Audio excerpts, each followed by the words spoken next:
مجھے پورا یقین ہے کہ شیعہ مسلم کمیونٹی کے بہترین مفاد میں یہ ہوگا کہ میرا جانشین کوئی ایسا نوجوان ہو جس کی پرورش اور تربیت حالیہ برسوں میں نئے دور کے تقاضوں کے مطابق ہوئی ہو، اور جو امام کے منصب کو ایک نیا رخ دے اور اس کا اہل بھی ہو۔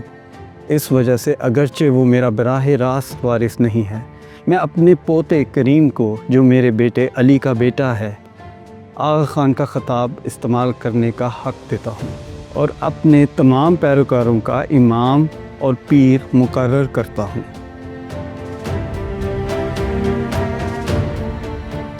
سر سلطان محمد آغا خان سوئم کی آخری وصیت میں موجود یہ الفاظ تھے، جن کی بدولت سن 1958 میں ان کے پوتے کریم کو اپنے والد شہزادہ علی خان کی بجائے موروثی پیشوا اور اسماعیلی برادری کا روحانی سربراہ مقرر کیا گیا۔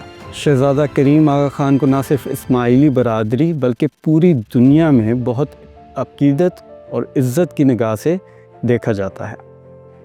وہ خاص طور پہ اپنے فلاحی کاموں اور مفاد عامہ کی قائم کیے گئے اداروں کی وجہ سے دنیا بھر میں جانے جاتے ہیں۔ لیکن 1950 کی دہائی میں یہ پوری دنیا کے لیے ایک حیرانی کی بات تھی کہ آغا خان سوئم نے اپنے بیٹے کے بجائے پوتے کو جانشین مقرر کر دیا۔ عام تصور یہ تھا کہ اگر علی خان نہیں تو پھر ان کے بھائی صدر الدین کو اگلا آغا خان مقرر کیا جائے گا۔ اسماعیلی برادری کا ماننا ہے کہ ان کے امام کا شجرہ نسب براہ راست پیغمبر اسلام صلی اللہ علیہ وآلہ وسلم سے ملتا ہے۔ تاہم اسماعیلی مسلمانوں کی امامت کا سلسلہ امام جعفر صادق علیہ السلام کے بعد شیعہ اثنا عشری مسلمانوں سے مختلف ہو جاتا ہے۔ شیعہ اثنا عشری جعفر صادق علیہ السلام کے بعد ان کے فرزند موسیٰ کاظم علیہ السلام کو اپنا امام مانتے ہیں اور ان کی اولاد کو امامت کا حقدار مانتے ہیں۔ اسماعیلی مسلمان جعفر صادق کے بڑے فرزند اسماعیل بن جعفر، جن کی وفات امام جعفر صادق کی زندگی میں ہی ہو گئی تھی، کو اپنے 8ویں امام کا درجہ دیتے ہیں اور ان کی اولاد کو سلسلہ وار اپنا امام مانتے ہیں۔ تو اب ہم جانیں گے کہ کیا وجہ بنی کہ سر سلطان محمد نے اپنے پوتے کو اپنے دونوں بیٹوں پر فوقیت دی۔ یہ جاننے کے لیے ضروری ہے کہ پہلے ہم آغا خان خاندان کی تاریخ سے واقفیت حاصل کریں۔ تو سر سلطان محمد اسماعیلی مسلمانوں کے 48ویں امام ہی نہیں بلکہ تحریک پاکستان کے ایک فعال رہنما بھی تھے۔ وہ 2 نومبر 1877 کو کراچی میں پیدا ہوئے۔ وہ اپنے والد آغا خان دوم علی شاہ کی وفات کے بعد سن 1885 میں منصب امامت پر فائز ہوئے اور سن 1957 میں جب ان کی وفات ہوئی تو ان کا دور امامت تمام اسماعیلی اماموں سے زیادہ تھا۔ وہ سابق فاطمی سلطنت مصر میں عثمان کے مقام پر دریائے نیل کے کنارے مدفون ہیں، اور اگر ہم انٹرنیشنلی بات کریں تو انٹرنیشنل پالیٹکس میں بھی ان کا ایک اہم کردار تھا۔ وہ آل انڈیا مسلم لیگ کے بانیوں میں سے ایک تھے اور سن 1907 سے سن 1913 تک اس کی صدارت پر بھی فائز رہے۔ انہی کی کوششوں سے ایم یو کالج علی گڑھ کو یونیورسٹی کا درجہ ملا اور وہ اس یونیورسٹی کے پرو وائس چانسلر بھی رہے۔ سر آغا خان سوئم نے 4 شادیاں کی تھیں۔ ان کے سب سے بڑے فرزند کا نام مہدی تھا، جو اگر زندہ رہتے تو ان کی جانشین ہوتے۔ ان کے دوسرے فرزند شہزادہ علی خان تھے، جو 13 جون 1911 کو پیدا ہوئے۔ پرنس علی خان یورپ میں اپنی کاکٹیل پارٹیوں اور معشوقوں کی وجہ سے شہرت پاتے جا رہے تھے۔ انہیں الکوہل سے رغبت نہیں تھی، نہ ہی وہ اپنے والد کی طرح کھانے کے شوقین تھے، مگر وہ اپنے مہمانوں کو ہر طرح مطمئن اور مسرور رکھنے کے فن سے آگاہ تھے۔ انہیں اپنے معشوقوں کی شہرت پھیلنے کا کوئی غم یا کوئی پرواہ نہیں تھی۔ وہ عیش و عشرت اور ہنگامہ برپا کرنے میں مصروف اور خوش رہتے تھے۔ اسی سبب سے ان پر پلے بوائے کا لیبل چسپاں ہو گیا تھا۔ شادی کے معاملات میں سر آغا خان سوئم بھی خاصے معروف تھے، مگر علی خان ان سے بھی بازی لے گئے۔ اگرچہ آغا خان سوئم کی زندگی میں آنے والی خواتین کا خاندانی لحاظ سے برتر ہونا ضروری نہیں تھا، مگر علی خان سے تعلق رکھنے والی بیشتر عورتیں مغربی دنیا کی منتخب حسینائیں تھیں اور اپنے اپنے شعبوں میں شہرت رکھتی تھیں۔ سن 1936 میں 21 سال کی عمر میں شہزادہ علی خان کی شادی جان یارے بلر سے ہوئی، جو عمر میں ان سے 3 سال چھوٹی تھی۔ اس سے قبل جان کی تھامس لوئل گنس نامی شخص سے شادی ہوئی تھی، جن کا خاندان گنس کے نام سے شراب بنانے والی ایک بہت بڑی کمپنی کا مالک تھا۔ اس شادی کے نتیجے میں ان کے 2 بیٹے ہوئے، کریم اور امین، مگر پرنس علی خان ایک جگہ پہ ٹھکانہ بنانے والے کہاں تھے۔ جلد ہی ان کے اور جان باربرا کے درمیان اختلافات رونما ہونے لگے۔ پہلا اختلاف تو یہی ہوا کہ جان نے کریم اور امین کو سوئٹزرلینڈ میں اعلیٰ تعلیم دلانا چاہی، اور اس مقصد کے لیے جس اسکول میں دونوں بیٹوں کو داخل کروایا گیا، وہاں تکبر، روپے پیسے کی برتری اور اعلیٰ سماجی حیثیت کی بنیادی مقام حاصل تھا۔ اس اسکول کے طالب علموں میں شاہ ایران، اٹلی کے معزول بادشاہ کے صاحبزادے اور متنازع خطاب رکھنے والے بہت سے دوسرے لوگوں کے بچے شامل تھے۔ علی خان اور جان کی شادی سن 1949 تک جاری رہی، اور طلاق کے وقت شہزادہ علی نے جان کو 15 لاکھ پاؤنڈ کی رقم ادا کی۔ جان نے بھی ایک اچھی بیوی کے کردار نبھایا اور طلاق کے معاملے میں آخر تک تعاون پر آمادہ رہی۔ انہوں نے خود اس طلاق کو بڑی وجہ علی کی عدم توجہی کو قرار دیا، اور اس کے بعد علی خان کی زندگی میں ایک اور حسینہ آئی جس کو سب سے زیادہ شہرت ملی، اور وہ ہالی ووڈ کی اداکارہ اور 1940 کی دہائی میں بڑی اسکرین پر راج کرنے والی ریٹا ہیورتھ تھیں، جو کسی تعارف کی محتاج نہیں۔ شہزادہ علی نے ریٹا ہیورتھ کی پہلی مرتبہ فلم بلڈ اینڈ سینڈ میں دیکھا تھا، اور وہیں سے وہ ریٹا کے عشق میں گرفتار ہو گئے تھے۔ چند ماہ بعد جب کان فلم فیسٹیول میں علی خان کی ریٹا سے پہلی ملاقات ہوئی تو ریٹا بھی ان کے عشق میں گرفتار ہوئے بغیر نہ رہ سکیں اور بہت جلد شوہر سے طلاق حاصل کر لی۔ علی خان اور ریٹا ہیورتھ دنیا کے تمام اخبارات کی توجہ کا مرکز بن گئے، اور وہ جہاں جاتے پاپاراتسی اور فوٹوگرافرز ان کا پیچھا کرتے، اور پیرس کے رپورٹرز ایسی خبریں تلاش کرتے جن کو مسالہ لگا کر وہ اپنے قارئین کے سامنے پیش کر سکیں۔ اخبارات نے شہزادہ علی کو پرنس چارمنگ اور ریٹا ہیورتھ کو سنڈریلا کا خطاب دے رکھا تھا۔ اس صورتحال میں آغا خان سوئم نے اپنے بیٹے کو مشورہ دیا کہ وہ جس قدر جلد ممکن ہو سکے ریٹا سے شادی کر لیں، تاکہ ان کی نجی زندگی جو مسلسل سکینڈلز کا شکار تھی پرسکون ہو سکے۔ آغا خان نے یہ بات اخباری نمائندوں کے سامنے بھی کی۔ انہوں نے ریٹا کی بہت تعریف کی اور ان کو ایک انتہائی دلکش خاتون قرار دیتے ہوئے اخبارات سے اپیل کی کہ وہ اس معاملے کو غیر ضروری طور پر اچھالنے سے گریز کریں۔ آغا خان سوئم نے اخبار نویسوں سے یہاں تک کہا کہ برطانیہ میں ہر سال 1.5 لاکھ طلاقیں ہوتی ہیں، مگر ہر شخص میرے ہی بیٹے کے پیچھے پڑا ہوا ہے۔ علی خان نے اپنے والد کے مشورے پر عمل کیا اور 27 مئی 1949 کو ریٹا ہیورتھ کے ساتھ بہت دھوم دھام سے شادی کی۔ اس تقریب کو پیرس کی مسجد کے امام نے 20ویں صدی کی اہم ترین اسلامی شادی قرار دیا۔ شادی کے وقت ریٹا نے ہیرے کے 32 کیرٹ وزنی انگوٹھی پہنی ہوئی تھی، اور ان کے ہاتھ کے کنگن بالیاں بھی ہیروں سے جڑی ہوئی تھیں۔ ان کے بالوں میں بھی ہیروں سے بھرا ہوا ایک کنگھا تھا۔ اس شادی میں مہمانوں کو شیمپین کی 600 بوتلوں کے ساتھ ان کی توازو کی گئی،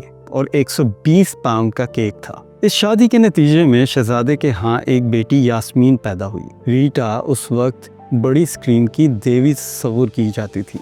انہیں یہ جان کر بہت حیرانی ہوئی کہ علی خان کے پیروکار بھی انہیں ایک دیوتا کا درجہ دیتے ہیں۔ اگرچہ ریٹا اداکاری کا سلسلہ بھی جاری رکھنا چاہتی تھیں، مگر علی خان اور ان کے لاکھوں پیروکار ذہنی طور پر اس بات کے لیے آمادہ نہ تھے۔ ریٹا کو جلد ہی اندازہ ہو گیا کہ وہ ایسی دنیا میں حصہ بن چکی ہے جہاں انہیں دیوی کا درجہ تو دیا جا سکتا ہے مگر ایک عام عورت کا نہیں۔ یہ بات بھی ان سے چھپی نہ رہی کہ علی خان ابھی امام نہیں بنے اور ان کے بعد محض اتنی ہی دولت ہے جتنی انہیں اپنے والد کی طرف سے ملی ہوئی ہے۔ 25 مئی 1955 کو سر آغا خان سوئم نے اپنی وصیت تیار کی جس کی توثیق 18 جون 1957 کو کی گئی۔ یہ وصیت خفیہ رکھی گئی۔ سر آغا خان کی وفات کے اگلے روز 12 جولائی 1957 کو یہ وصیت کھولی گئی۔ وصیت میں لکھا تھا کہ جانشین کا انتخاب امام کا حق ہے اور وہ اپنے وارثوں میں سے کسی کو بھی چننے کا قطعی اور ناقابل چیلنج حق رکھتے ہیں۔ اسی وصیت میں آغا خان سوئم نے اپنے پوتے کریم کو جانشین مقرر کیا۔ ادھر علی خان کے لیے دنیا بدل چکی تھی۔ جانشینی سے محرومی ان کے لیے شدید صدمے کا باعث بنی۔ انہیں کبھی یہ گمان میں بھی نہیں ہوا تھا کہ ان کے والد انہیں جانشین نامزد نہیں کریں گے۔ تاہم انہوں نے بہت جلد اپنے آپ کو سنبھالا اور نومبر 1957 میں انہوں نے پاکستان کے صدر اسکندر مرزا سے ملاقات کی، جنہوں نے علی خان کو اقوام متحدہ میں پاکستان کے نمائندے کے طور پر خدمات سر انجام دینے کی پیشکش کی۔ اس ذمہ داری کا رسمی اعلان 6 فروری 1958 کو کراچی میں شہزادہ کریم آغا خان کی رسم تاجپوشی کی تقریب کے 2 ہفتے بعد ہوا۔ ابتدا میں پاکستانی اخبارات نے اس فیصلے کو بڑی تنقید اور نکتہ چینی کا مرکز بنایا، مگر حقیقت یہ ہے کہ علی خان کی اس منصب پر تقرری نے اقوام متحدہ جیسے ادارے میں پاکستان کے مفادات کو بے حد فائدہ پہنچایا۔ آخر شہزادہ علی ایک عالمی شہرت یافتہ شخصیت تھے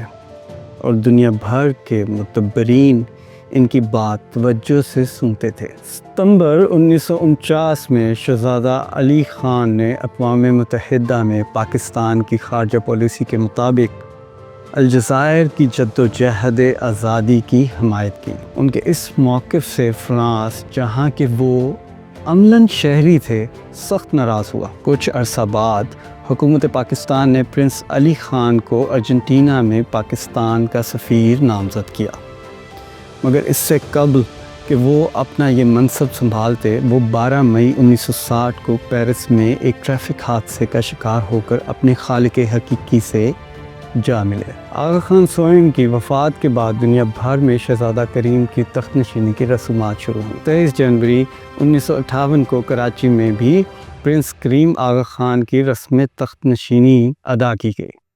اس طرح شہزادہ کریم آغا خان آغا خانی اور اسماعیلی مسلمانوں کے 49ویں امام بنے اور آغا خان چہارم کے لقب سے پہچانے جانے لگے۔ یہ تقریب نیشنل اسٹیڈیم میں منعقد ہوئی، جس میں صدر اسکندر مرزا اور وزیر اعظم فیروز خان نون نے بھی شرکت کی۔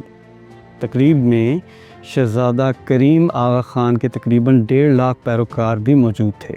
کریم آغا خان 13 دسمبر 1936 کو سوئٹزرلینڈ کے شہر جنیوا میں پیدا ہوئے تھے۔ کسی مخصوص خطۂ زمین تسلط نہ رکھنے کے باوجود وہ ایک ایسے حکمران ثابت ہوئے جو اپنے پیروکاروں کے دلوں میں راج کرتے تھے اور ان کی ہدایت حرف بحرف مانی جاتی تھی۔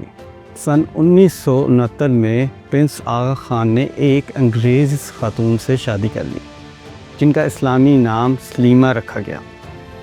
اس شادی کے مہمانوں میں برطانیہ کی شہزادی مارگریٹ، ہالینڈ کی شہزادی برنڈ ہارٹ اور ایران کے شہزادے اشرف پہلوی بھی شامل تھے۔ سلیمہ سے شہزادہ کریم آغا خان کے 3 بچے ہوئے: زہرا آغا خان، رحیم آغا خان اور حسین آغا خان۔ شادی کے 26 سال بعد سن 1995 میں دونوں کے درمیان طلاق ہو گئی۔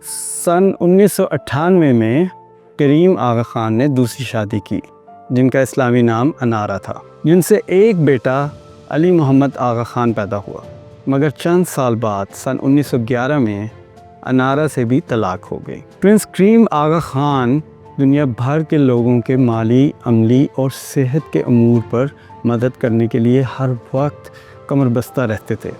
انہوں نے منصب امامت سنبھالنے کے بعد آغا خان ڈیولپمنٹ نیٹ ورک کے نام سے ایک ادارہ قائم کیا اور رفاہی کاموں کا ایک طویل سلسلے کا آغاز ہوا۔ جو دنیا بھر میں پھیلے ہوئے نیٹ ورکس میں سب سے بڑا نیٹ ورک کنسیڈر کیا جاتا ہے۔ یہ ادارہ دنیا کے تقریباً 35 ممالک میں غربت اور انسانی زندگی کا معیار بہتر کرنے میں مصروف عمل ہے۔ Aga Khan development network کے ذیلی اداروں میں Aga Khan foundation, Aga Khan health services, Aga Khan planning and building services, Aga Khan economic services اور Aga Khan agency for microfinance شامل ہیں، جن کی نگرانی شہزادہ کریم آغا خان خود کرتے تھے۔ انہوں نے فن تعمیر کے فروغ کے لیے آغا خان آرکیٹیکچر ایوارڈ کا سلسلہ بھی شروع کیا، جس سے دنیا بھر میں اسلامی فن تعمیر کو بڑا فروغ ملا۔ ان کے قائم کردہ ادارے آغا خان فاؤنڈیشن نے کراچی میں ایک بڑا ہسپتال اور میڈیکل یونیورسٹی بھی قائم کی، جو ملک میں اپنی طرز کے منفرد دستگاہ ہے۔ آغا خان فاؤنڈیشن نے پاکستان کی شمالی علاقہ جات گلگت بلتستان کی ترقی میں بھی بڑا اہم کردار حاصل کیا۔ سن 1980 میں آغا خان فاؤنڈیشن نے اس خطے میں Aga Khan rural support programme, آغا خان ہیلتھ سروسز اور دیگر فلاحی اداروں کی بنیاد رکھی، جو آج بھی اس علاقے میں ترقی اور خوشحالی میں نمایاں کردار ادا کر رہے ہیں۔ آغا خان چہارم کو مختلف ممالک نے متعدد اعزازات اور خطابات دیے۔ انہیں 20 ممالک نے اپنے قومی اعزازات سے نوازا اور دنیا کی 19 بہترین یونیورسٹیز نے انہیں ڈاکٹریٹ کی اعزازی ڈگری عطا کی۔